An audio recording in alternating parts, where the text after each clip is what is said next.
उधर जो भाल सिंह का परिवार था, उसकी कहानी कुछ बीच में बच गई थी। उसका बड़ा बेटा जो गुरबचन सिंह था, वो शादी नहीं कराना चाहता था। तो उसके कई बार रिश्ते किए, मगर वो हर बार क्या करता था, ना कर देता था। तो हर बार कितनी बार उनको रोका जाए, आखिर उन्होंने उनकी माताजी ने कहा, तेज तेज कौर ने भी, आप शादी तो करानी पड़ेगी। फिर ये गुरबचन सिंह जो था, वो क्या किया, इसने जहाँ लड़की का परिवार था वहाँ चला गया और वहाँ जाके कहता गांव में उनके, जी जो गुरबचन सिंह है उसका स्वभाव अच्छा नहीं है, वो शराब पीता है, बदमाशी करता है, और आप अपनी लड़की को वहाँ शादी ना करो। तो उनको, चलो उन्होंने सोचा शायद ऐसा होगा, वो आए। और गुरबचन सिंह जो कि वहाँ, क्योंकि पीछे से पिछोकड़ में जो इनके मिस्त्री का काम कर रहे थे, क्योंकि पीछे खरास था। और ये गुरबचन सिंह जो था, ये लकड़ी का काम जो मिस्त्री करते हैं वो करता था। तो जब वो दुकान पे आए तो उन्होंने देखा भी ये लड़का तो वही है। तो उन्होंने उलामा दिया। तो गुरबचन सिंह ने कहा भी तुम्हारा बेटा हमें जाकर क्या, अभी गुरबचन सिंह अच्छा नहीं है, ये है वो है। तो वो इस तरह गुरबचन सिंह ने अपनी टाल मटोल करके शादी छोड़ दी और उसने आजीवन शादी नहीं कराई।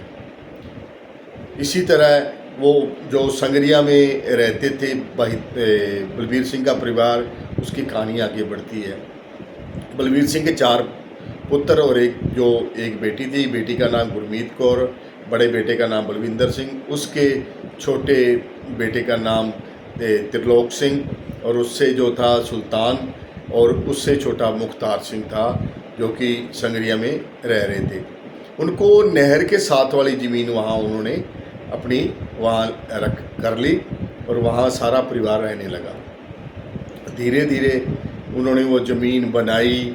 ज़मीन में क्या, वहाँ जो था नहर बड़ी थी, तो नहर के जो मिट्टी नहर में डाली, नहर के किनारे डाली गई थी, वो पास वाली ज़मीन से उखाड़ के डाली गई थी। इसीलिए वहाँ वो खतान वगैरह बन गए थे, गड्ढे बन गए थे।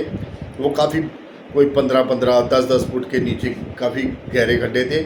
उनको बलबीर सिंह ने पद्धरा किया और वहाँ ज़मीन जो है उपजाऊ बनाई, वहाँ ज़मीन करने लगे। अब आपको मैं सुल्तान की कहानी सुनाऊंगा, क्योंकि मैं और परिवार की तरफ नहीं जा रहा। सुल्तान जो था बचपन में से ही, मतलब ये था मस्ताना टाइप का, यानी मस्त रहने वाला, अपने जो भी काम करता अकेले ही मस्त रहता। तो ये धर्मीवाल से अपने ननिहाल में आ गए, और ननिहाल से वहाँ पे जहाँ भी वो रहता, तो उसका क्या खेलते थे। तो उस समय क्या होता था, सारे परिवार के घरों लोगों के कच्चे होते थे, कच्चे परिवार घरों के होते थे। कोई 5-10% ही लोगों के मकान पक्के थे। और वहाँ क्या करना, जो सुल्तान था वहीं उसका नाम मस्ताना रखा हुआ था, क्योंकि वो मस्त रहता था, सारा परिवार उसको मस्ताना कहता था। तो इस तरह वो वहाँ उसका बचपन वहाँ बीता। 1965 की जब जंग हुई, तो वहाँ 64-65 की, तो वो जहाज़ जो थे उनके पास में थोड़ी दूरी, कोई 400-500 मीटर की दूरी पे सरकारी स्कूल था, जो बस स्टैंड के बिल्कुल पास था। वहाँ आकर पाकिस्तान के जहाज़ बम गिरा रहे थे। ये 1971 की जंग की, ये 1965 की जंग की बात है। और बहुत बहुत नाश किया था बम, और काफ़ी सारे बम फूटे नहीं थे। जैसे ही जहाज़ आता, तो ये सुल्तान जो था, ये कोई डेढ़ 2 साल का था, कोई लगभग 1.5 साल का। तो ये भाग के बिस्तरे में छुप जाता। इसकी ज़िंदगी इस तरह वहाँ कट रही थी। और लड़ाई के बाद में फिर ये वहाँ से संगरिया में पहुँच गए। वहाँ इन्होंने अपना इनका बचपन ज़्यादातर संगरिया में ही बीता। संगरिया में इन्होंने क्या किया कि बचपन की कहानियाँ इस तरह है कि इसके पास में जब वाटर वर्क्स था, वाटर वर्क्स के जो टॉयलेट वाले कुएँ होते थे ना, टॉयलेट तो पक्की थी वहाँ, वाटर वर्क्स की सरकारी थी, और वहाँ कुएँ जो थे वो उनके ऊपर छत नहीं थी। तो वहाँ क्या कि हरबंस लाल की बेटी थी वो, और उनका 2 बेटे थे बड़े, और एक छोटा बेटा भी था।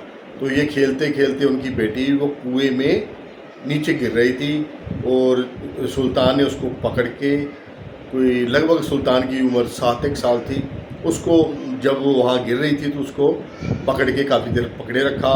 और जब और जो साथ वाले बहन भाई थे वो चीखने लगे, फिर उनके माता पिता ने आके उसे अपनी बेटी को बचाया। इसी तरह और बहुत सारी कहानियाँ हैं जो कि बचपन में बीती। ज़्यादातर इनका जो पास में बुआ थी वो भी सरकारी ज़मीन में उन्होंने प्लाट सीधे करके वहाँ रह रहे थे। इनका वहाँ आना जाना बहुत था। और जो इनकी बुआ थी उसके 2 देवर थे और एक उनका मतलब वहाँ परिवार था। वहाँ वो भी अच्छे मतलब सेटल थे, ज़मीन काफ़ी उनका की उपजाऊ थी और वहाँ काम कर रहे थे। धीरे धीरे इनके परिवारों में आपस में खटास आई और इस तरह वो एक दूसरे से दूरियां बन गई। मगर जो सुच्चा सिंह था वो